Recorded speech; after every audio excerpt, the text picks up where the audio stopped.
नमस्कार दोस्तों, मेरा नाम है विमल सिंह। बालाजी स्टडी अड्डा में आप सभी का स्वागत है।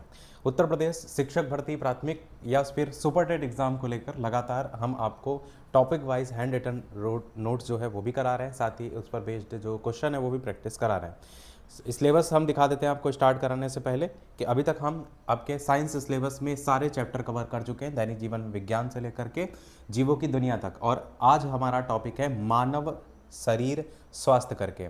ये जो टॉपिक है इसके अंतर्गत जितने भी आपके तंत्र वगैरह हैं वो सब आते हैं। जैसे आप अभी अभी हम आपको दिखाएंगे अभी कि क्या क्या कोर्स में है, और यहाँ पर ये पूरा साइंस का पोर्शन 10 नंबर का आएगा। तो ये मानव शरीर स्वास्थ्य के अंतर्गत भी बहुत सारे टॉपिक हैं, इसलिए इस वीडियो को भी हम 2 पार्ट के अंतर्गत देखेंगे। आधी चीज़ें आज के इस पहले पार्ट में देखेंगे और बाकी दूसरे पार्ट में, और क्वेश्चन की प्रैक्टिस उसके आगे आने वाले दिन में करेंगे। तो चलिए स्टार्ट करते हैं बिना किसी देरी के।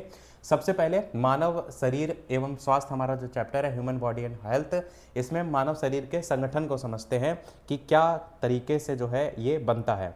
तो देखिए, सबसे पहले हमारा सेल होती है, कोशिका होती है। जो कोशिका है वो मिल करके ऊतक यानी टिश्यू बनाते हैं, उससे मिल करके ऑर्गन बनते हैं यानी अंग, और अंग से आपका अंग तंत्र बनता है, और अंग तंत्र से आपका ह्यूमन बॉडी यानी कि मानव शरीर बनता है। तो जो सेल या कोशिका होती है ना, वो हमारी शरीर की सबसे छोटी संरचनात्मक एवं क्रियात्मक इकाई को हम कहते हैं। जो टिश्यू होते हैं, ऊतक होते हैं, ये समान कार्य करने वाली अनेक कोशिकाओं का समूह होता है, क्योंकि इसी से ही मिलकर के बने हैं। एग्जाम्पल के लिए जैसे हमारी मसल सेल हो गई, ये मिलकर के क्या बना रही है, मसल टिश्यू बना रही है। तो ये सेल से किस प्रकार टिश्यू बन रहा है, ऊतक बन रहा है, इस एग्जाम्पल के जरिए भी आपको क्लियर हो रहा होगा। जब बात करते हैं ऑर्गन को लेकर, अंग को लेकर के, तो विभिन्न ऊतक जो होते हैं वो मिलकर के क्या बनाते हैं, अंग बनाते हैं। तो मिलकर के बना शरीर का विशेष कार्य करने वाला भाग होता है। जैसे हमारा हार्ट हो गया, तो अलग अलग टिश्यूज मिलकर के क्या एक अंग बना रहे हैं, अंग क्या, हार्ट है। वही ऑर्गन सिस्टम की अगर बात करें यानी अंग तंत्र की बात करें, तो कई अंग मिलकर के भी एक विशेष कार्य करते हैं। जैसे हार्ट, लंग्स, ब्लड वेसल्स, ये सब मिलकर के हमारा सर्कुलेटरी सिस्टम बनाते हैं। तो ये हमारा एक प्रकार से अंग तंत्र हो गया, जैसे श्वसन तंत्र हो गया एक एग्जाम्पल के रूप में। और जो ह्यूमन बॉडी है, मानव शरीर है, ये सभी अंग तंत्र मिलकर के मानव शरीर का निर्माण करते हैं। तो ये आपको क्लियर समझ में आ रहा होगा कि कैसे ये सब मिलकर के अगला अगला लेवल जो है आपको देखने को मिलता है। फिर बात करते हैं हम हमारा अंग तंत्र और उसके मुख्य कार्य, मानव शरीर के प्रमुख अंग तंत्र और उनके कार्य। तो जो सबसे पहला है डाइजेस्टिव सिस्टम, पाचन तंत्र, ये हमारा क्या काम करता है, भोजन को पचाने का काम करता है। रेस्पिरेटरी सिस्टम, श्वसन तंत्र आपका, ये श्वसन एवं जो गैसों का आदान प्रदान है उसका काम करता है। ये आपका वाह है, ध्यान रखिएगा, श्वसन होता है। उसके बाद परिसंचरण तंत्र, सर्कुलेटरी सिस्टम, ये रक्त और पोषण पदार्थों के परिवहन का काम करता है। नर्वस सिस्टम, तंत्रिका तंत्र जो होता है, शरीर के सभी कार्यों का नियंत्रण करना, समन्वय करना। और स्केलेटन सिस्टम यानी कंकाल तंत्र, शरीर को आकार प्रदान करना, आधार प्रदान करना, सुरक्षा प्रदान करना। और मस्कुलर सिस्टम यानी मांसपेशी तंत्र, शरीर की गति को काम या उसमें हेल्प करता है। यहाँ पर देखेंगे ना, तो जैसे ये पाचन तंत्र है, तो ये ही हमको अलग अलग पूरा डिटेल में पढ़ना है। एक अकेला सिंगल टॉपिक ही इतना ज़्यादा है कि उसके अंदर ही बहुत सारी चीज़ें आ जाती हैं। इसीलिए हमने कहा कि इसीलिए हम इस पूरे पार्ट को अलग अलग 2 पार्ट में पढ़ेंगे। अब बात करते हैं सुपर टेट से रिलेटेड कुछ महत्वपूर्ण तथ्य को लेकर के। तो सबसे बड़ा अंग की जब बात करते हैं तो कौन सा अंग है, स्किन है, जो कि त्वचा है। ये पूरे शरीर को ढकने का काम करती है, बाहरी संक्रमण, चोट और हानिकारक पदार्थों से सुरक्षा जो है वो प्रदान करती है। सबसे बड़ा आंतरिक अंग एवं सबसे बड़ा ग्रंथि कौन सी है, तो लिवर है, यकृत है। उधर जो है एब्डोमिनल कैविटी के दाहिनी ऊपरी भाग में ये का स्थित होता है, अभी चित्र आपको दिखाएंगे भी। तथा पित्त का निर्माण यानी बाइल का निर्माण करने का काम ये करता है। अभी इन सबको अलग से पढ़ेंगे, ये केवल कुछ क्वेश्चन है। सबसे लंबी अस्थि कौन सी है, तो फीमर की होती है। कहाँ पाई जाती है, तो जांग में पाई जाती है, जांग की हड्डी होती है। जांग थाई में स्थित होती है तथा शरीर का भार वहन करने वाली सबसे लंबी और मजबूत अस्थि जो है वो होती है। सबसे छोटी अस्थि की बात करें तो स्टेपीज होती है, याद होगा आपको। तो ध्वनि चैप्टर जब हम आपको पढ़ा रहे थे वहाँ पर हमने आपको स्टेपीज चित्र में दिखाया था, कान का पूरा चित्र दिखाया था। तो वहाँ पर 3 हड्डियाँ थी, उसमें से स्टेपीज भी थी, और यही स्टेपीज है जो सबसे छोटी अस्थि होती है और रकाब अस्थि भी कहते हैं। ये मध्य कर्ण, मिडिल ईयर में स्थित होती है और ध्वनि के कंपन को आगे पहुँचाने का काम जो है ये करती है। वयस्क मानव के शरीर में कितनी हड्डियां होती हैं, तो टोटल 206 हड्डियां होती हैं।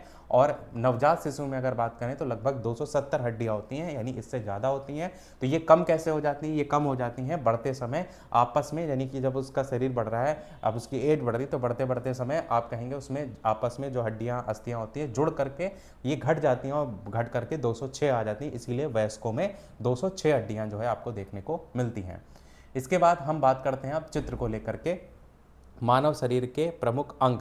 तो ये कुछ अंग हैं जिसमें आपको ये ब्रेन देखने को मिलेगा, ये आपके फेफड़े हो गए, ये आपका लिवर हो गया, ये आपका हृदय हो गया, ये आपका स्टमक यानी अमाशय हो गया, इसके नीचे आपको किडनी वृक्क देखने को मिलेगा, ये आपका पैनक्रियास है, यहाँ पर आपकी छोटी आंत और बड़ी आंत, स्मॉल इंटेस्टाइन और लार्ज इंटेस्टाइन। इसी को ही हमको डिटेल में जो है वो अभी देखना है। तो ये पहले हम आपको बेसिक स्ट्रक्चर समझा रहे हैं कि क्या क्या चीज़ें होती हैं, आप एक मानव शरीर में क्या क्या देखते हैं। फिर इन्हीं से ही जुड़ा जो मैंने जैसा कि बताया था ना कि अंग तंत्रों से मिलकर के या अंगों से मिलकर अंग तंत्र बनता है ना, तो उसको लेकर के भी आगे हम पढ़ेंगे। तो हमारा जो सबसे पहला है वो है हमारा पाचन तंत्र। इस पाचन तंत्र में सबसे पहला पाचन या डाइजेशन होता क्या है? तो हम कहेंगे भोजन को सरल करना, घुलनशील या एवं अवशोषण योग्य पदार्थों में बदलने की क्रिया को। मतलब ऐसा तो है नहीं कि हमने जो खाया उसी रूप में ही वो डायरेक्ट हमारे शरीर को मिल जाता है, उससे जो मिलने वाली एनर्जी है या उससे मिलने वाला जो भी स्रोत है तो बदलता है। वही अवशोषण योग्य पदार्थों में बदलने की प्रक्रिया को हम पाचन कहते हैं। पाचन क्यों आवश्यक है? शरीर को एनर्जी मिलती है, वृद्धि और विकास होता है, ऊतकों की मरम्मत होती है और शरीर स्वस्थ एवं सशक्त जो है वो रहता है। पाचन तंत्र के क्रम की बात करते हैं तो सबसे पहला हमारा जो भोजन है वो होता है मुख में। मुख के बाद जाता है आपका फूड पाइप, आपका ग्रास नली में। उसके बाद आपका अमाशय यानी स्टमक में जाएगा, फिर आपका छोटी आंत स्मॉल इंटेस्टाइन में, उसके बाद बड़ी आंत लार्ज इंटेस्टाइन में, और फिर मलाशय में यानी रेक्टम में, और उसके बाद एनस यानी गुदाद्वार। तो इस तरीके से ये पाचन तंत्र का क्रम है, जो कि भोजन आप कहेंगे मुख से होकर के गुदा, इसी क्रम में जो है वो गुजरता है। अभी चित्र के जरिए भी हम आपको दिखाएंगे, ये बेसिक स्ट्रक्चर है। तो अब बात करते हैं कुछ अंग और उनका क्या क्या कार्य होते हैं। तो सबसे पहला मुख का क्या कार्य है? मुख में भोजन को आप दांतों से चबाते हैं, लार उसमें जो अलग अलग एंजाइम्स वगैरह होते हैं ना, वो उसके साथ मिलते हैं और भोजन को फिर वो वहाँ पर से ग्रास नली में भेज देते हैं। ग्रास नली में भेजने तक का काम मुख में हो रहा है। उसके बाद ग्रास नली का काम क्या है? तो ये भोजन को अमाशय तक पहुंचाने का काम कर रही है, और ये आपका पेशीय नली है, और जो भोजन को आगे बढ़ाने का काम जो है वो करती है ग्रास नली। उसके बाद आपका आता है स्टमक यानी अमाशय, भोजन का मंथन करना, ये आपका अमाशय में होता है। अम्ल और एंजाइम की सहायता से प्रारंभिक पाचन आपको यहाँ पर अमाशय में देखने को मिलता है। फिर स्मॉल इंटेस्टाइन में बात करें तो अधिकांश पाचन यहीं से होता है। पित्त और अग्नाशय रस की सहायता से पाचन इसमें होता है, स्मॉल इंटेस्टाइन में, छोटी आंत में, और पोषक तत्वों का अवशोषण भी यहीं से ही आपका होता है।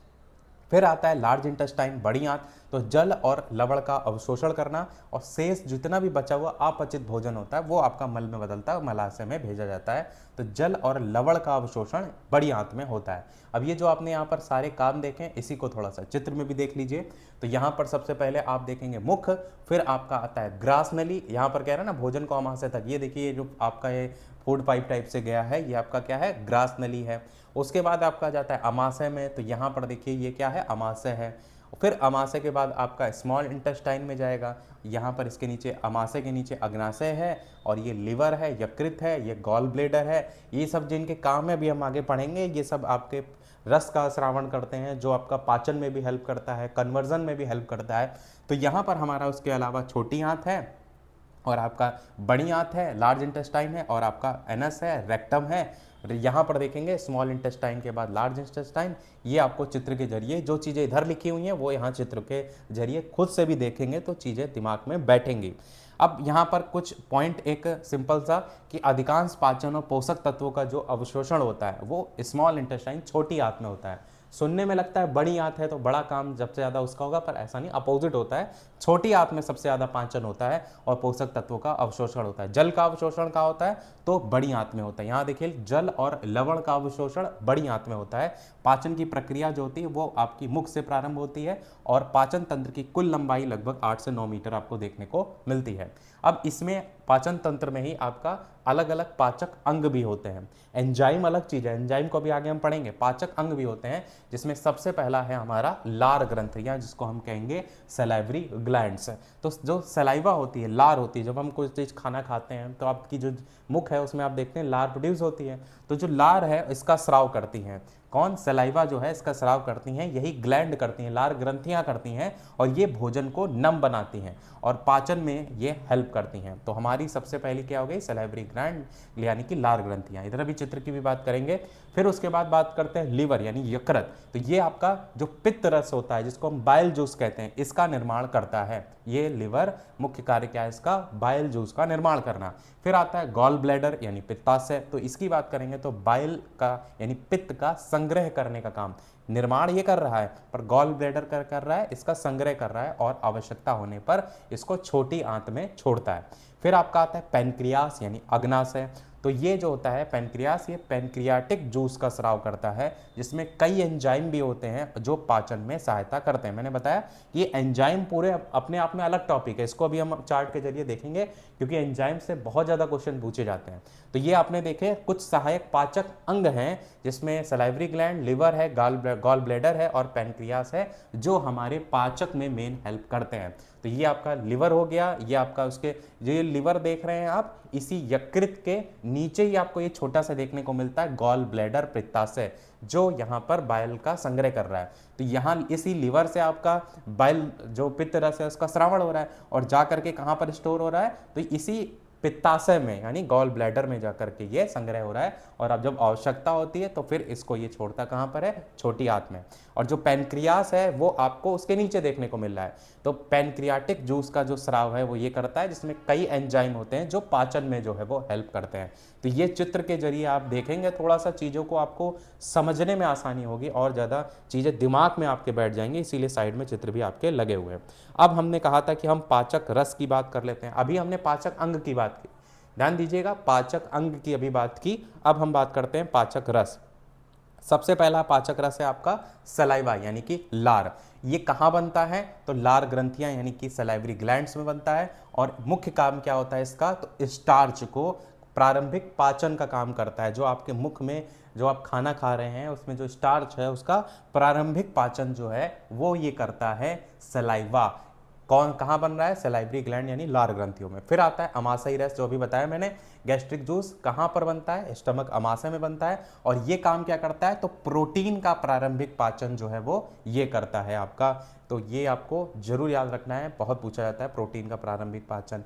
बाइल जूस की बात करें कहाँ बनता है? लिवर में बताया मैंने। अब इसका काम क्या है? तो वसा का इमल्सिफिकेशन करता है और वसा को छोटे छोटे कणों में तोड़ने का काम जो है ये करता है आपका बाइल जूस, बाइल या पित्त रस आप कह सकते हैं, और लिवर में बनता है। फिर अग्नाशय रस जो होता है पैनक्रियास में जो बनता है, अग्नाशय में ही बनता है। ये आपका कार्बोहाइड्रेट, प्रोटीन और फैट के पाचन में हेल्प करता है। कार्बोहाइड्रेट, प्रोटीन और फैट के पाचन में अग्नाशय रस हेल्प करता है। और फिर आपका आंत रस आता है। आंत रस कहाँ बनता है? छोटी आंत में बनता है और पाचन की प्रक्रिया को ये कंप्लीट करता है। देखिए अलग अलग चीज का पाचन होते हुए यहाँ पर जाकर के पाचन की प्रक्रिया कंप्लीट हो रही है और पोषक तत्वों के अवशोषण में ये सहायता करता है। तो ये जो चार्ट देख रहे हैं बहुत ज़्यादा इंपॉर्टेंट है। अभी थोड़े से इसी से रिलेटेड कुछ सुपर टेट महत्वपूर्ण पॉइंट की भी बात कर लेते हैं। सबसे पहला जो बाइल यानी पित्त का निर्माण है वो कहाँ है? लिवर यानी यकृत में होता है। बाइल पित्त का संग्रह कहाँ होता है? गॉल ब्लैडर में होता है, पित्ताशय में होता है। बाइल पित्त में कोई डाइजेस्टिव एंजाइम नहीं होते हैं। पैनक्रियास की बात ये भी याद रखिएगा, कोई एंजाइम नहीं होते हैं। और जो पैनक्रियास है, अग्नाशय है, वो शरीर की मिश्रित ग्रंथि है। पैनक्रियास अंतःस्रावी और बहिस्रावी दोनों ग्रंथियों में आता है। अग्नाशय शरीर की मिश्रित ग्रंथि है पैनक्रियास। ये पैनक्रियास ही यहाँ पर हमने लिखा भी था। ये पैनक्रियाटिक जूस जिससे अग्नाशय रस निकल रहा है और ये आपका कहाँ बन रहा है? पैनक्रियास में। तो ये आपका कैसी है ग्रंथि? तो अंतःस्रावी और बहिस्रावी दोनों है यानी मिश्रित ग्रंथि है। अब खाद्य पदार्थों के अंतिम पचन उत्पादन की बात करते हैं, फाइनल जो प्रोडक्ट बनता है। तो कार्बोहाइड्रेट जब पच जाता है तो पचने के बाद किस में कन्वर्ट हो जाता है? ग्लूकोज में। अभी हमने ऊपर आपको बताया, ये देखिए कि जो ये अग्नाशय रस है ये क्या काम कर रहा है? ये काम कर रहा है कि कार्बोहाइड्रेट, प्रोटीन और फैट का पाचन में हेल्प कर रहा है। तो जब ये पच जाएगा तो उसके बाद कार्बोहाइड्रेट थोड़ा नहीं रह जाएगा, फिर बदल जाएगा। तो वही बात है कि कार्बोहाइड्रेट पचन के बाद ग्लूकोज में बदल जाता है, वही प्रोटीन जो होता है वो पचने के बाद अमीनो एसिड में बदल जाता है। जो आपने देखा भी होगा, जो जिम वगैरह जाते हैं वो उनको क्या कहा जाता है कि ज़्यादा से ज़्यादा प्रोटीन लीजिए, क्योंकि जब वो जिम जाते हैं, भारी सामान उठाते हैं, तो उनकी जो मांसपेशियां उनको मरम्मत की आवश्यकता होती है, और वो हेल्प किसकी लेते हैं? अमीनो एसिड की लेते हैं। तो अमीनो एसिड कहाँ से आ रहा है? प्रोटीन से आ रहा है। प्रोटीन पचने के बाद ही तो आपका अमीनो एसिड में बदल रहा है। तो ये प्रोटीन का पाचन भी ऊपर बताया, यहाँ पर आपको देखने को मिला था कि प्रोटीन का प्रारंभिक पाचन कहाँ हो रहा है? तो अमाशयी रस के थ्रू अमाशय में हो रहा है। उसके बाद ये प्रोटीन कहाँ बदल जा रहा है? तो अमीनो एसिड में बदल जा रहा है। इसी प्रकार वसा का पचन के बाद किस में बदल जाता है? फैटी एसिड और ग्लिसरॉल में बदल जाता है। ये जो ग्लिसरॉल है ये एक प्रकार से स्टोर फॉर्म में रखते हैं, जैसे आपको कभी एनर्जी सोर्स की आवश्यकता होती है तो फिर वो यूज़ किया जाता है। वैसे तो आप नॉर्मली ग्लूकोज देखते हैं शरीर में एनर्जी सोर्स के रूप में यूज़ करते हैं। उसके बाद परीक्षा में कुछ पॉइंट की भी बात कर लेते हैं, कैसे कैसे बनते हैं। तो पित्त का निर्माण कहाँ होता है? लिवर में होता है। पित्त का संग्रह कहाँ होता है? गॉल ब्लैडर, पित्ताशय में होता है। शरीर की सबसे बड़ी ग्रंथि कौन सी है? तो लिवर है, यकृत है। शरीर की मिश्रित ग्रंथि अभी मैंने बताया पैनक्रियास होती है, अंतःस्रावी और बहिस्रावी दोनों। वसा का इमल्सिफिकेशन कौन करता है? तो बाइल जूस जो है वो करता है। तो कुल मिलाकर अगर हम कहें तो पाचन की संपूर्ण प्रक्रिया मुख से स्टार्ट होकर के छोटी आंत में जाकर के पूर्ण होती है, और बड़ी आंत में जल का अवशोषण होता है और मलाशय और गुदा के द्वारा मल का निष्कासन होता है। ये पूरी प्रक्रिया इसकी चलती है। अब मानव शरीर और स्वास्थ्य में पाचन तंत्र के अंतर्गत हम दांत को पहले देख लेते हैं, फिर हम जो एंजाइम की बात कर रहे थे उसको करेंगे। क्योंकि आपको पता है कि जो पाचन का जो सबसे स्टार्टिंग फॉर्म है, जब आप मुख में भोजन रख रहे हैं तो चबाने का काम करते हैं। चबाने में हेल्प कौन कर रहे हैं? दांत कर रहे हैं। तो दांत से भी क्वेश्चन बनते हैं। तो हम अब बढ़ते हैं दांत के तरफ। तो दांत मुख में स्थित कठोर संरचनाएं, इनका कार्य भोजन को काटना, फाड़ना, कुचलना और पीसना, यही 4 काम होते हैं। इसी के आधार पर दांतों के प्रकार होते हैं। तो टाइप्स ऑफ दांत में अर्ध जबड़े, हाफ, अगर जबड़े में बात करें, हाफ जॉ में बात करें, तो आपके 4 प्रकार के दांत देखने को मिलते हैं। कौन कौन से हैं? एक होता है कृंतक, इधर चित्र में भी देख लीजिए, एक होता है कृंतक, आगे साइड देखने को मिलते हैं इंसीजर। उसके बाद आपका होता है रदनक। जो कृंतक होते हैं वो आपके प्रत्येक जबड़े में 2 होते हैं, जब मतलब प्रत्येक जबड़े क्या हाफ अर्ध जबड़े में कहिए, क्योंकि इसका आधे हिस्से में अगर आप देखेंगे जोड़कर 2 3 4 5 6 7 8, तो 8 चौक 32 होता है ना, इसलिए ऐसे 8 8 8 8 ऐसे करके टोटल पूरे मुख में 32 होते हैं। तो अर्ध जबड़े में आप कहिए, यहाँ पर लिखा है अर्ध जबड़ा। तो कृंतक जो होते हैं वो 2 होते हैं, काम क्या करते हैं? भोजन को काटने का काम करते हैं। रदनक जो होता है वो 1 होता है, तो भोजन को फाड़ने का काम करते हैं। 1 को मल्टीप्लाइड करके 4 से समझ लीजिएगा, तो ये आपका रदनक हो जाएंगे, भोजन को फाड़ने का काम कर रहे हैं। ये हैं कैनिन, ये हैं कृंतक को इंसीजर, रदनक को कैनिन। और जो अग्रचवर्ण है प्रीमोलर्स हैं, ये 2 होते हैं, भोजन को कुचलने का काम करते हैं, ये पीछे साइड होते हैं। और जो चवर्णक होते हैं, मोलर्स होते हैं, ये 3 होते हैं, ये भोजन को पीसने का काम करते हैं, जो आपको यहाँ पर देखने को मिल रहा है। तो ये 4 जो आप टाइप देख रहे हैं, ये जो है इसी के लिए दंत सूत्र भी रखा गया है, इसी 2 1 2 3 के आधार पर। ये आप देखेंगे प्रत्येक जबड़े के आधे भाग में या अर्ध जबड़े हाफ जॉ में 2 1 2 3, ये इसका सूत्र है। कृंतक, रदनक, अग्रचवर्णक, चवर्णक 2 1 2 3 इसका सूत्र होता है। कुल मिलाकर 32 दांत होते हैं एक वयस्क व्यक्ति में, एडल्ट में। पर अगर बात करें बच्चों में, मिल्क टूथ में, तो वहां पर मिल्क टीथ में 2 1 2 0 2 ये आपका सूत्र चलता है। तो 2 1 यहाँ तो है, पर ये वाले 2 यहाँ पर शून्य होते हैं, यानी अग्रचवर्णक नहीं है। तो यहाँ पर, और ये जो 3 है वो यहाँ पर 2 रहते हैं, चवर्णक यहाँ 3 है या 2 है। तो कुल मिलाकर के जो इसका सूत्र होता है वो 2 1 0 2 करके होता है, और ये कुल दांत यहाँ पर 20 होते हैं। अब ये जो आपने यहाँ पर देखा दंत सूत्र, इसको लेकर के चित्र मैंने आपको दिखा दिया दांतों का। और शरीर का सबसे कठोर भाग, अब थोड़ा सा इसके अंतर्गत बढ़ते हैं दांत को लेकर के। दांत का जो सबसे बाहरी परत होती है, ये देख रहे हैं एक दांत का चित्र है, ये देखेंगे तो सबसे बाहर वाली लेयर होती है, जो ये व्हाइट कलर से आपको दिख रही ना, तो ये वाली जो लेयर होती है ये होती है एनेमल। ये सबसे बाहरी परत होती है और सबसे कठोर संरचना के रूप में। इनेमल शरीर का सबसे कठोर पदार्थ होता है, दांत की सबसे बाहरी परत होती है, एनेमल होती है। और कहते नहीं किसी किसी के दांत में पानी लग रहा है, झंझनाहट हो रही है, तब ये इनेमल परत जब आपकी नष्ट हो जाती है तो फिर अंदर की जो नसें होती है ना, इन्हीं में ही जब आप डायरेक्ट टच करेंगे तो जाहिर सी बात है लगेगा पानी वगैरह। तो इनेमल जो है सबसे बाहरी परत है। उसके अंदर देखेंगे डेंटिन होता है, इनेमल के जस्ट नीचे। एनेमल के नीचे क्या होता है? डेंटिन होता है। और उसके और नीचे आपका पल्प होता है। रक्त वाहिकाएं और तंत्रिकाएं जो होती हैं वो पल्प में होती हैं। और जो गम है मसूड़ा, वो जिसमें ये फिट होते हैं दांत, वो आपका होता है, और रूट जो है उनकी जड़ों को हम दर्शाते हैं। तो ये है दांत की संरचना का चित्र। इस जितनी मेहनत इस चित्र के साथ चीज़ों को समझाने को लेकर के की जा रही है, आप लोगों का यहाँ पर लाइक जरूर आ जाना चाहिए अगर वीडियो आपको अच्छा लगे। तो जितने भी लोग वीडियो देख रहे हैं, लाइक अवश्य जो है वो करते रहिएगा अगर वीडियो अच्छा लगे। बढ़ते हैं अब हम जीभ टॉपिक की तरफ। तो जीभ और स्वाद कलिकाओं की टेस्ट बड्स की बात करते हैं। ये देखेंगे तो एनसीईआरटी में आपको दे रखा है कि जीभ जो है संरचना के आधार पर इस तरीके से 4 भागों में बटा है कि आगे का स्वाद और पीछे का स्वाद, दाएं बाएं का स्वाद अलग अलग है। पर अब जो वर्तमान के परिप्रेक्ष्य से देखें तो पूरी संपूर्ण जीभ में सारे स्वाद का गुण आपके देखने को मिलता है, एक नॉर्मल तरीके से देखा जाए। पर आपके एनसीईआरटी में इस तरीके से बच्चों को समझाने के लिए दिया गया है, इसलिए हम भी पढ़ रहे हैं। तो पीछे का जो भाग होता है, ये सबसे जो ग्रीन कलर वाला है, ये हमारी जीभ है, आगे तक निकली हुई है। सबसे पीछे अंदर का जो हिस्सा है वो आपका जो होता है वो कड़वा, यहाँ वाला जो एरिया है वो जीभ का जो स्वाद कलिकाएं होती है, टेस्ट बड होता है, ये कड़वे स्वाद को जो है वो बताता है, बिटर जिसको कहेंगे। आगे का जो सबसे सिरा होता है ये वाला, ये स्वाद जो है वो मीठे को दर्शाता है। ये आप देखिए पूरा यहाँ तक है, ये सब पूरा मीठे को दर्शाता है। साइड साइड में जो येलो कलर देख रहे हैं, चित्र को थोड़ा सा बड़ा करते हैं, तो साइड साइड में जो येलो कलर देख रहे हैं, ये जो है किनारे का जो आगे का भाग है, किनारे का आगे का भाग दोनों साइड, ये हमारा नमकीन को दर्शा रहा है, येलो कलर नमकीन को। और किनारे का ही जो पीछे का भाग है, जो कि आपका ये ब्लू कलर टाइप से है, ये आपका खट्टे को दर्शा रहा है। तो ये इस तरीके से पूरी जीभ में वर्गीकरण आपको देखने को मिलता है।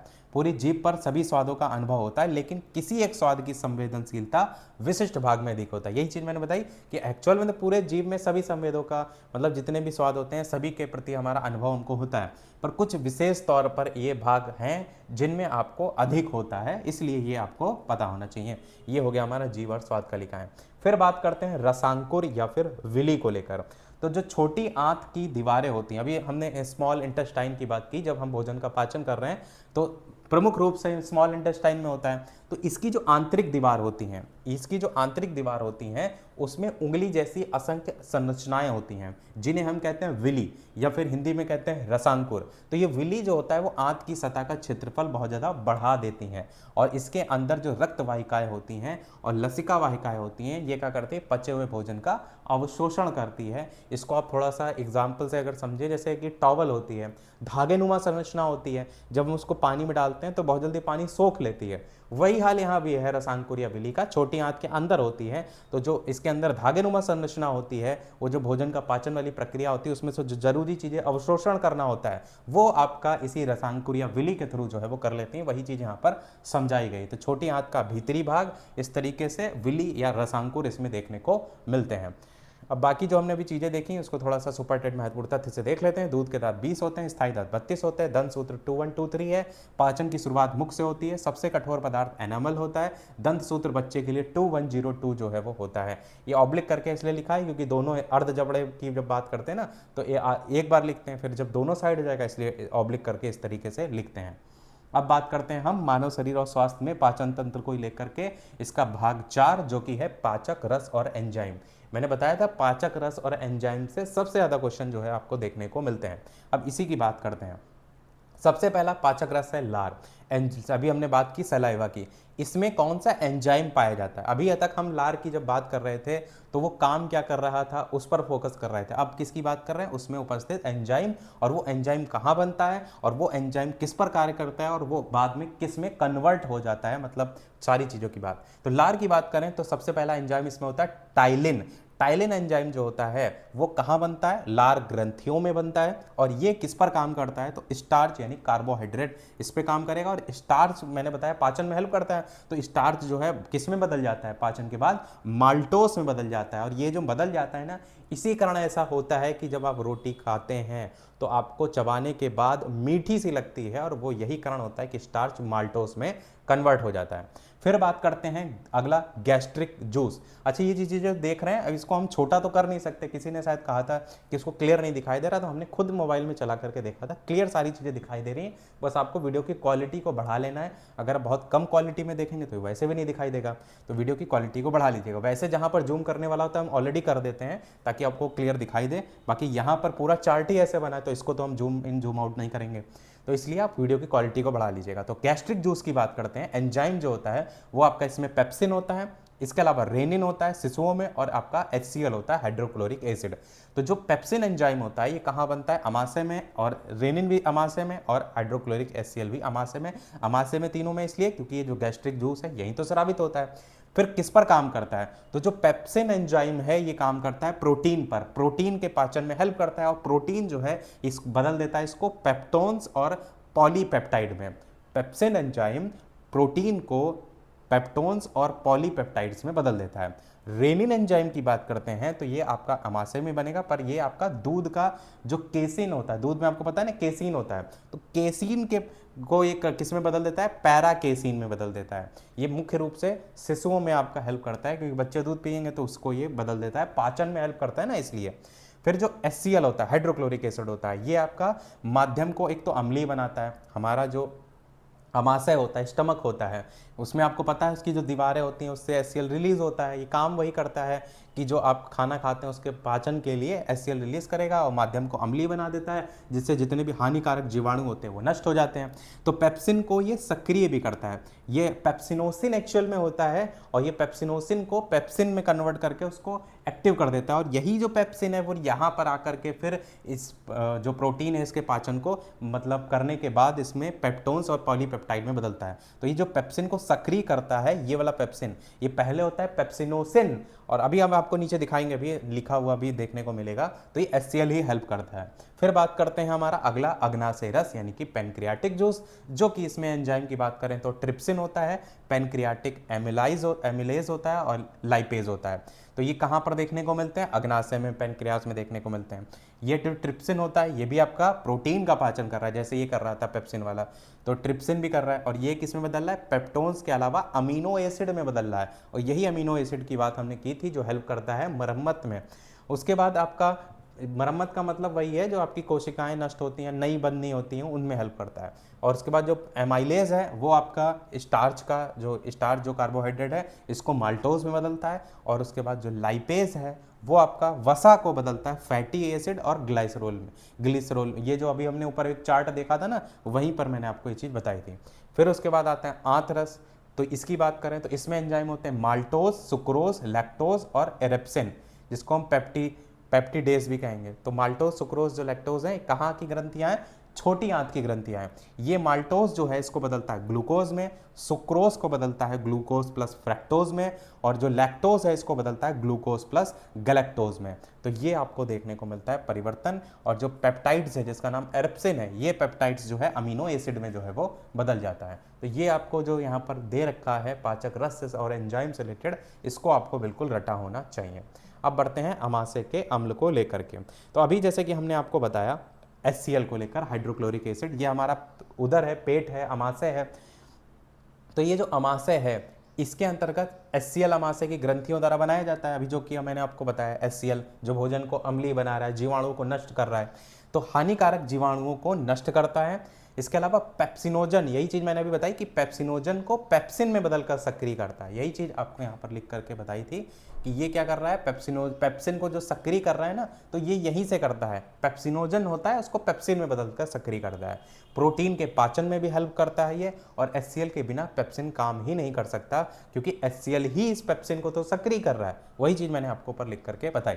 तो ये हो गया हमारा HCl अमाशय का।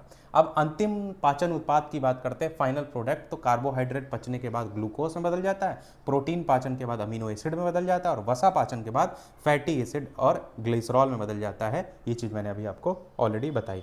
अब थोड़ा सा इसको रिवाइज भी कर लेते हैं कि कौन सा एंजाइम किस पर काम कर रहा है। जैसे कि टाइलिन है तो स्टार्च कार्बोहाइड्रेट पर, पेप्सिन है प्रोटीन पर, रेनिन है ये दूध का केसिन में शिशुओं में, ट्रिप्सिन है प्रोटीन पर, पेनक्रियाटिक एमाइलेज है स्टार्च पर, लाइपेज है फैट, माल्टोज है माल्टोज पर, सुक्रोज है, सुक्रोज हो गया, लैक्टोज ये आपका पेप्टिडेज है, ये आपकी पेप्टाइड्स है में, तो एरेप्सिन भी इसी का ही नाम है।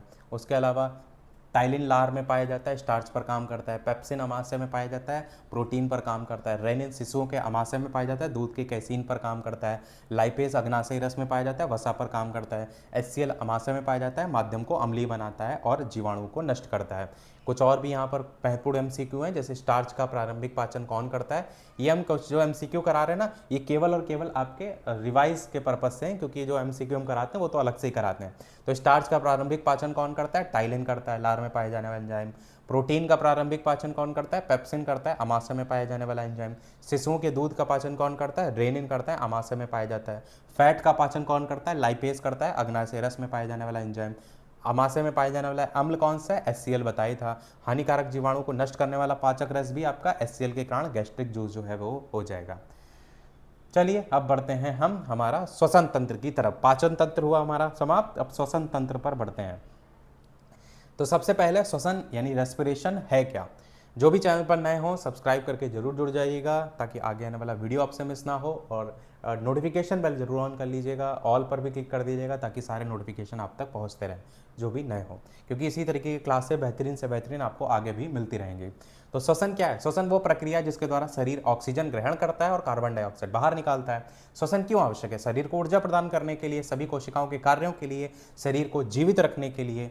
और इसमें अगर बात करते हैं कि क्या अंतर होता है, ब्रीथिंग के नीचे आप कहेंगे श्वासोच्छ्वास या सांस लेना, और ये आपका कोशिकीय श्वसन, इन दोनों में अंतर क्या होता है। तो ये आपका जो इसका अर्थ निकालेंगे तो आप कहेंगे वायु का अंदर लेना और बाहर छोड़ना सांस लेने में आएगा, पर कोशिकाओं में ऊर्जा उत्पन्न करने की प्रक्रिया जो होती है वो आपका कोशिकीय श्वसन में आएगी।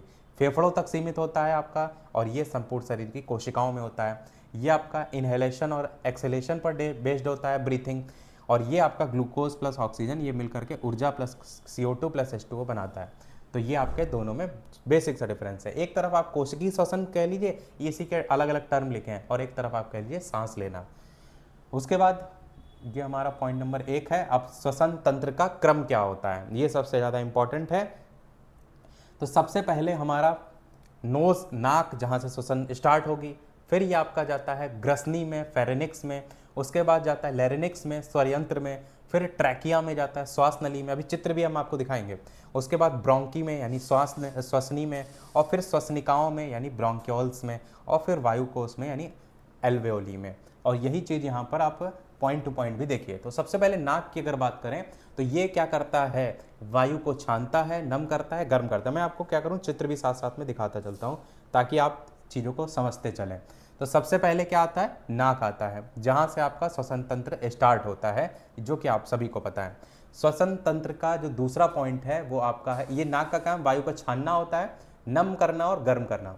दूसरा जो होता है फेरेनिक्स, ग्रसनी जिसको कहते हैं, ये क्या करता है, नाक और मुख से आने वाली वायु का मार्ग होता है। यहाँ पर देखेंगे जो ग्रसनी होती है, ये आप देखिए, ये नाक वाली भी गई है और मुख वाला भी जाकर के मिला है, तो दोनों मिल रहे हैं ना वहीं पर सेम जगह। तो वही चीज इसीलिए कहा गया है कि नाक और मुख, यहाँ पर देखिए क्या लिखा है, नाक और मुख से आने वाली वायु का मार्ग होता है यहाँ पर, जहां पर दोनों जाकर के मिल रहे हैं। फिर तीसरा फेरेनिक्स के बाद आता है लैरिनिक्स, जिसको स्वर यंत्र कहते हैं, नाम में ही स्वर है, यानी ध्वनि उत्पन्न करना, वायु को श्वास नली की ओर भेजना। ये देखिए आपका लैरिनिक्स है, स्वर यंत्र। जो मेन आपका साउंड आता है, आपको याद होगा ध्वनि चैप्टर हमने पढ़ा था, तो इस लैरिनिक्स को पढ़ाया भी था। जो ध्वनि हमको जाती है ना गले में, कंपन का जो काम होता है वो यहाँ पर देखने को मिलता है, तो इसी से ही ध्वनि हमारी उत्पन्न होती है। तो ये स्वर यंत्र है, ये आपका हो गया लैरिनिक्स। सबसे पहला था नाक, फिर आपका फेरेनिक्स, ग्रसनी, फिर आपका लैरिनिक्स। तो ये जो आप देख रहे हैं तीसरा वाला लैरिनिक्स स्वर यंत्र, ये क्या कर रहा है, ध्वनि उत्पन्न करना भी काम है इसका, और वायु को श्वास नली की ओर भेजना भी काम है। क्यों श्वास नली की ओर, मतलब अगला वाला श्वास नली है ट्रैकिया, तो यहाँ भेजने का काम भी यही कर रहा है।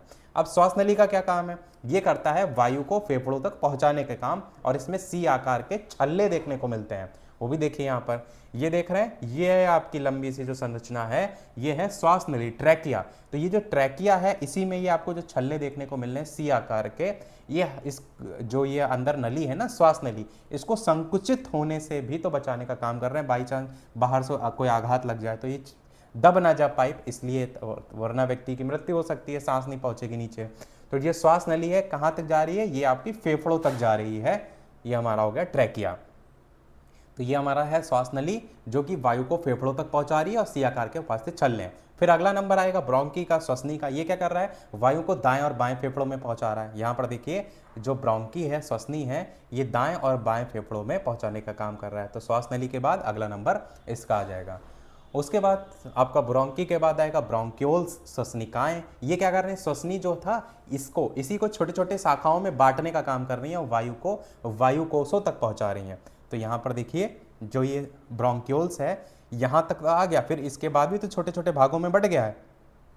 तो यही है ब्रोंक्यूल्स, श्वसनिकाएं, जो उसको छोटे छोटे भागों में बांट रहा है। ये जो आप देख रहे हैं इसकी संरचना, इसमें आपको इस तरीके से अंगूर का गुच्छा टाइप का भी आगे वाली संरचना देखने को मिलती है।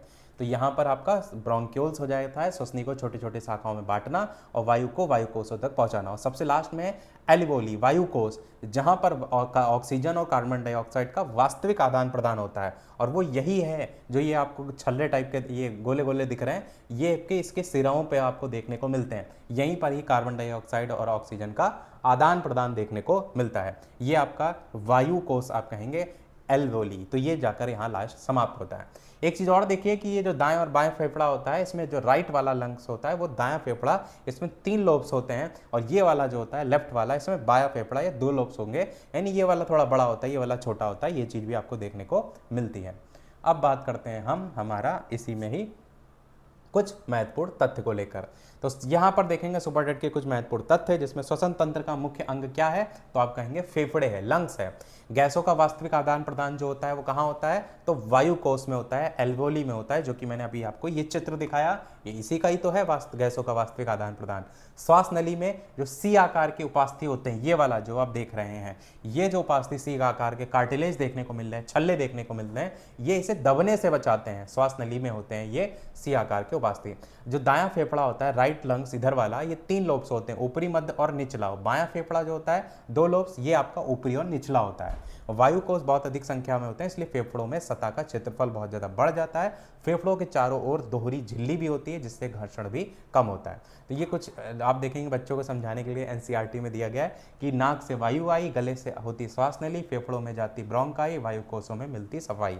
तो इस तरीके का है। अब जो चीज़ें पढ़ी हैं थोड़ा सा उसके पॉइंट, जैसे फेफड़ों की संख्या 2, दायां फेफड़ा 3 खंड, बाएं फेफड़ा 2 खंड। वही लोब्स की बात की, गैसों का आदान प्रदान वायु कोष में होता है। श्वास नली में सी आकार के उपास्थि छल्ले होते हैं। श्वसन तंत्र का मुख्य कार्य होता है गैसों का आदान प्रदान करना। और एक वयस्क के फेफड़ों में लगभग 30 से 50 करोड़ वायु कोष जो है वो देखने को मिलते हैं। अब इसी के अंतर्गत श्वसन तंत्र के अंतर्गत एक टाइप होता है ऑक्सी श्वसन, एक होता है अनऑक्सी श्वसन। इसको समझते हैं। ऑक्सी श्वसन की जब हम बात करते हैं तो यहाँ पर सिंपल सा है, ऑक्सीजन की उपस्थिति होगी, यहाँ पर ऑक्सीजन की अनुपस्थिति होगी। इसमें जो सांस लेते हैं बैक्टीरिया वगैरह जो होते हैं वो इसमें आते हैं, और ये वाले वो होंगे जिसमें मनुष्य वगैरह आ जाएंगे। तो अंतिम उत्पाद इसमें CO2 + H2O बनता है। इसमें केवल 2 ATP ऊर्जा प्राप्त होती है। इसमें लगभग 38 ATP ऊर्जा प्राप्त होती है। इसमें मनुष्य की मांसपेशियों में लैक्टिक एसिड बनता है और ईस्ट में एथिल अल्कोहल + CO2 बनता है। यहाँ पर अधिकांश जीवों में यही श्वसन होता है। तो ये है आपका एरोबिक और एनएरोबिक श्वसन, इसी के इंग्लिश टर्म है। उसके बाद सांस लेना और छोड़ने की प्रक्रिया की बात करते हैं, वो कैसे होती है, इनहेलेशन और एक्सहेलेशन। तो ये आपका जो सांस लेना है, हवा जब आपके अंदर जाती है तो डायफ्राम नीचे की ओर चपटा हो जाता है और पसलियां ऊपर और बाहर की ओर उठती हैं। फेफड़ों का आयतन बढ़ता है और ऑक्सीजन अंदर प्रवेश करती है। जब हम सांस बाहर छोड़ते हैं तो डायफ्राम ऊपर गुंबद आकार ले लेता है और पसलियां नीचे और अंदर की ओर आती हैं और फेफड़ों का आयतन इसमें घटता है और कार्बन डाइऑक्साइड यहाँ से बाहर निकलती है। इस चीज़ को ध्यान दीजिएगा, हवा जब हम अंदर ले रहे हैं तब डायफ्राम जो होता है चपटा होता है। इसमें अंतर को कई बार आपको लगता है अपोजिट कि हवा अंदर ले रहे हैं तो ये तो फूल जाना चाहिए, ऐसा नहीं है। डायफ्राम नीचे की ओर चपटा हो जाता है और हवा बाहर में, डायफ्राम ऊपर आकार गुंबद आकार ले लेता है। ये पॉइंट ध्यान रखिएगा। बाकी तो आपको फेफड़ों का आयतन बढ़ेगा किसमें, घटेगा किसमें, ये बेसिक चीज़ें जो आपको है समझ में आनी चाहिए। अब वायु में गैसों के परसेंटेज की बात करते हैं तो वायुमंडलीय वायु जो है उसमें नाइट्रोजन की मात्रा 78% होती है, ऑक्सीजन की 21, ऑर्गन की 0.93, कार्बन डाइऑक्साइड की 0.03 से 0.04 करके, अन्य गैसें नियॉन, हीलियम, क्रिप्टॉन, जेनॉन ये सब आपकी लगभग 0.01% होती हैं। ये वायुमंडल में होती हैं। वहीं अगर उच्छ्वसन वायु की बात करते हैं, जब हम सांस को छोड़ते हैं तो इसी को एक्सहेल्ड एयर कहेंगे, तो नाइट्रोजन उसमें 78 है, ऑक्सीजन 16 से 17%, कार्बन डाइऑक्साइड लगभग 4% होती है। उच्च श्वसन जो आप देख रहे हैं उच्च श्वसन वायु, इसमें ऑक्सीजन की मात्रा कम और कार्बन डाइऑक्साइड की मात्रा अधिक होती है। अब यहाँ पर गैसों के परिवहन की भी बात कर लेते हैं। तो फेफड़े, रक्त और शरीर की कोशिकाएं, जो ये लंग्स हैं, ब्लड है और ब्लड सेल्स। तो हीमोग्लोबिन लाल रक्त कोशिकाओं आरबीसी में पाया जाता है। ये ऑक्सीजन की फेफड़ों से शरीर की कोशिकाओं तक पहुंचाता है। कार्बन डाइऑक्साइड का अधिकांश भाग रक्त प्लाज्मा के रूप में परिवाहित होता है। अब कुछ इससे रिलेटेड पॉइंट भी देख लेते हैं। श्वसनी की मुख्य मांसपेशी क्या होती है? डायफ्राम होती है, जो भी मैंने बताया था, सांस लेना और बाहर छोड़ना। गैसों का वास्तविक आदान प्रदान जो कहलाता है वो एल्वोली। ऑक्सीजन का परिवहन जो होता है वो हीमोग्लोबिन। श्वास लेते समय डायफ्राम नीचे चपटा होता है, श्वास छोड़ते समय डायफ्राम ऊपर गुंबद आकार का हो जाता है। तो ऑक्सी श्वसन 38 एटीपी ऊर्जा और अनऑक्सी श्वसन में 2 एटीपी ऊर्जा। निश्वासित वायु में कार्बन डाइऑक्साइड की मात्रा अधिक होती है, ऑक्सीजन की मात्रा कम होती है। सबसे अधिक ऊर्जा जो होती है वो माइट्रोकॉन्ड्रिया में बनती है। यही चीज जो श्वसन की क्रिया है, संक्षेप में भी देख लीजिए कि हवा अंदर आई, श्वास लिया, डायफ्राम नीचे चपटा हो गया, हवा बाहर में, श्वास छोड़ना, डायफ्राम ऊपर गुंबद के आकार का हो गया। वहीं गैसों के परिवहन की अगर बात करते हैं तो यहाँ पर फेफड़े जो एल्वियोली देख रहे हैं, ऑक्सीजन, इसमें रक्त हीमोग्लोबिन, यहाँ से कार्बन डाइऑक्साइड वापस जाएगी और शरीर की कोशिकाएं ऑक्सीजन का उपयोग जो है ये कर रही हैं। तो अब हम देखते हैं हमारा एक और पॉइंट जो कि हमारा इसी चैप्टर का लास्ट भाग रह गया श्वसन तंत्र का, कि जंतुओं में श्वसन अंग को लेकर। अभी इसमें हमारा बाकी भी है, कंकाल तंत्र है और भी जितने तंत्र हैं वो आगे आने वाले पार्ट में कवर करेंगे। तो श्वसन तंत्र की बात करते हैं, उसके अंतर्गत अन्य जंतुओं में श्वसन अंग। तो सबसे पहले हम बात करें मछलियों में, तो आप सभी को पता है मछलियों में गलफड़ों के थ्रू, गिल्स के थ्रू होता है। केंचुओं में बात करें तो नम त्वचा के थ्रू आपका श्वसन करते हैं। कॉकरोच, जनता पार्टी इस समय चल भी रही है, तो कॉकरोच या कीट में जो श्वसन होता है अंग, वो श्वास रंध्र या श्वास नलिकाएं जो है, ट्रैकिया आपको देखने को मिलता है। वहीं अगर मेढक की बात करते हैं तो इसमें लार्वा अवस्था, जब मेढक आपकी छोटे अवस्था में है तो उसमें गलफड़ों के थ्रू होता है, और फिर जब वयस्क अवस्था होती है तो उसमें फेफड़े की तरह और फेफड़ों के थ्रू और नम त्वचा के थ्रू होता है। ये चीज़ मैंने आपको चित्र की क्या मतलब एग्जाम्पल के थ्रू बताया भी था कि उसके जो पैर होते हैं, पूंछ टाइप के होती है, वो पैर में बाद में कन्वर्ट हो जाते हैं। उसके बाद श्वसन का जो नियंत्रण होता है उसकी बात करते हैं, माइंड से कहां पर होता है। यह है हमारा दिमाग जो है कंट्रोल ऑफ रेस्पिरेशन। तो श्वसन प्रक्रिया का जो नियंत्रण होता है वो मस्तिष्क के मेडुला ऑब्लांगेटा के द्वारा जो है वो होता है। ये आपको मेडुला ऑब्लांगेटा देखने को मिलेगा। ये ब्रेन स्टेम का भाग होता है, श्वास लेने और छोड़ने की गति को नियंत्रित करने का काम भी जो है ये करता है। तो अच्छा क्वेश्चन यहां से बन सकता है कि श्वास लेने छोड़ने की गति को नियंत्रित कौन कर रहा है, श्वसन प्रक्रिया का नियंत्रण कौन से मस्तिष्क के भाग से हो रहा है, इस तरीके के क्वेश्चन बन सकते हैं। अब श्वसन संबंधी कुछ रोग भी हैं, उनकी भी बात करते हैं, जिसमें अस्थमा सबसे ज़्यादा आपने सुन रखा होगा, ज़्यादातर ओल्ड एज वाले लोगों में देखने को मिलता है। तो यहाँ पर जो अस्थमा होता है, इससे प्रभावित अंग में आपका आता है ब्रोंकी, श्वास नली होती है। और श्वास नलियों में होता क्या है, संकीर्णन हो जाता है, सांस लेने में कठिनाई आती है अस्थमा में। वहीं अभी बात करें ब्रोंकाइटिस रोग जो होता है, ब्रोंकाइटिस जो होता है उसमें जो ब्रोंकी है वो प्रभावित अंग होता है, श्वास नली जिसको हम कहेंगे। और इसमें क्या होता है, सूजन आ जाती है। अस्थमा में सिकुड़ रहा है, ब्रोंकाइटिस में सूजन आ रही है। दोनों में डिफरेंस समझते हुए चलेंगे तो याद रहेगा। निमोनिया आपने बहुत सुन रखा होगा, ये प्रभावित करता है हमारे लंग्स को या फिर एल्वेओली को, जो एल्वेओली आपको दिखाया था अंगूर की संरचना टाइप से। तो फेफड़े या फिर वायुकोश, इसमें क्या होता है, लंग्स में संक्रमण के कारण वायुकोशों में सूजन आ जाती है और इसमें द्रव भराव हो जाता है, द्रव में मवाद वगैरह ये सारी चीज़ें भर जाती हैं। तो ये आपका निमोनिया में देखने को मिलता है। और आपका एक होता है टीबी। टीबी में बात करें जिसको ट्यूबरकुलोसिस कहते हैं, फेफड़े प्रभावित होते हैं और इसमें माइकोबैक्टीरियम ट्यूबरकुलोसिस नामक जीवाणु होता है, जिससे आपका टीबी जो है वो होता है। तो ये कुछ श्वसन संबंधी जो है वो रोग होंगे। पौधों में श्वसन बहुत ज़्यादा पूछा जाता है, वेरी वेरी इंपॉर्टेंट। अच्छा, जो भी टेलीग्राम चैनल से या व्हाट्सएप चैनल से नहीं जुड़े हैं, इसी वीडियो के कमेंट सेक्शन में लिंक मिल जाएगी और साथ ही इस वीडियो के डिस्क्रिप्शन में भी लिंक मिल जाएगी, जरूर जुड़ जाइएगा। कई बार नया वीडियो आता है, नोटिफिकेशन नहीं जो आता है तो आपको वहाँ से नोटिफिकेशन मिल जाएगा। अभी जो लाइव टाइमिंग चल रही है वो दोपहर के 1 बजे की चल रही है, बाकी कोई परिवर्तन होगा तो हम आपको आगे बताएंगे। तो पौधों में श्वसन की बात करते हैं, सबसे पहला यही पूछा जाता है। तो पत्तियां होती है ना, इसमें छोटे छोटे छिद्र होते हैं, रंध्र होते हैं, तो उसके थ्रू होता है, जिसको हम कहेंगे स्टोमेटा, इसमें रंध्र में। तो तनों में जो होता है वो किसके थ्रू होता है, वात रंध्र के द्वारा, जिसको लेंटिसेल्स कहेंगे।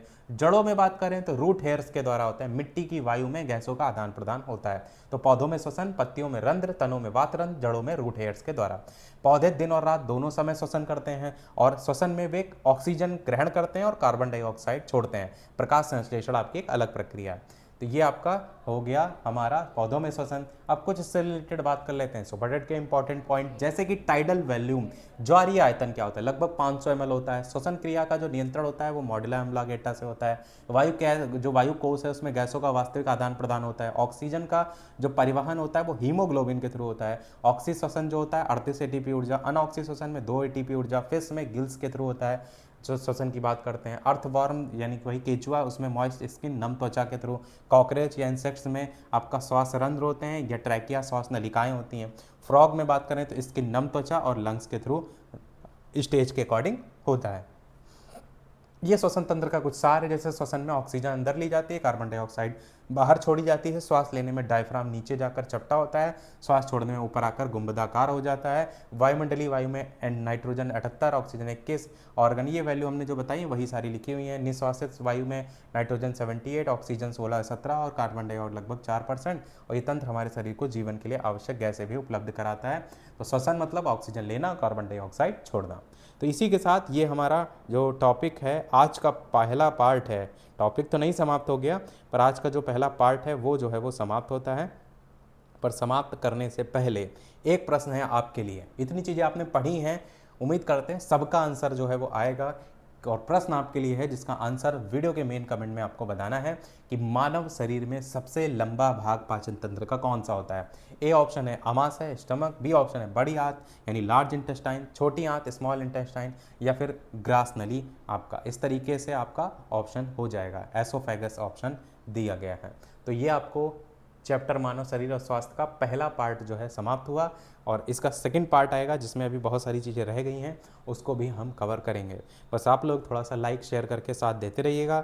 और लाइक का टारगेट 1000 लाइक अभी तक किसी भी वीडियो पर कंप्लीट नहीं हुआ है। जैसे ही कंप्लीट होता है उस वीडियो की पीडीएफ हम टेलीग्राम चैनल पर भेज देंगे। कोशिश कीजिए जितने लोग देख रहे हैं एटलीस्ट सभी लाइक कर दीजिए, ताकि लाइक टारगेट जल्दी जल्दी जो है वो कंप्लीट हो जाए। क्योंकि लाइक टारगेट आपके लिए रखा है, ऐसा तो है नहीं कि पीडीएफ हम डायरेक्ट ही मना कर देते हैं। हमने एटलीस्ट एक छोटी सी शर्त रखी है, उसको आप सभी लोग पूरा कर सकते हैं। बाकी कोई सुझाव तो अवश्य बताइएगा, वीडियो कैसा लगा वो भी अवश्य बताइएगा। तो अभी के वीडियो में इतने रखते हैं, फिर मिलते हैं अगले वीडियो में। तब तक के लिए सभी को नमस्कार, जय हिंद।